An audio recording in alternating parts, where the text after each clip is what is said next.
បាទសូមគោរពជំរាបសួរពុកម៉ែបងប្អូនតែងតែស្រឡាញ់និងគ្រប់គ្រងនៅឧបករណ៍ភ្លេងខ្មែរបាទថ្ងៃនេះខ្ញុំបាទមានឱកាសពិសេសនៅជាមួយនឹងលោកគ្រូដែលគាត់ជំនាញខាងភ្លេងប្រពៃណីហើយ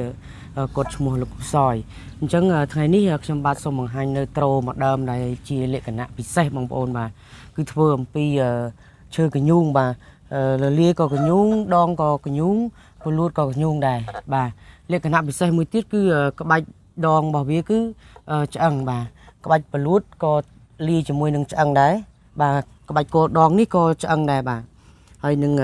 មានក្បាច់ស្មាច់កតុយលលានេះឬក៏ត្រឡោកនេះគឺយើងឆ្លាក់ក្បាច់បាទផ្កាឈូកស្អាតមែនទែនបាទអញ្ចឹងពុកម៉ែបងប្អូនអាចជាវបាននៅគ្រប់តម្រូវការបាទអញ្ចឹងត្រូមួយដើមនេះគឺខ្ញុំបាទធានាជូននៅគុណភាពបាទច្បាស់លាស់ហើយនឹងពេញខ្នាតសំឡេងពិរោះបាទអញ្ចឹងពុកម៉ែបងប្អូនបាទជាវយកទៅរៀនលេងក៏ស្រួលយកទៅលេងភ្លេងការក៏ស្រួលក៏ស្តង់ដាត្រូវខ្នាតពេញតែម្ដងបាទអញ្ចឹងកុំអោយខាតពេលយូរលោកគ្រូគាត់នឹងអញ្ជើញលេងបទកន្សែងក្រហមបាទធ្វើតេស្តសំឡេងត្រូនេះផ្ទាល់ជូនពុកម៉ែបងប្អូនតែម្ដងបាទអញ្ចឹងសូមពុកម៉ែបងប្អូនរីករាយស្ដាប់ដូចតទៅបាទ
ម៉ែបងប្អូនបាទពិតជា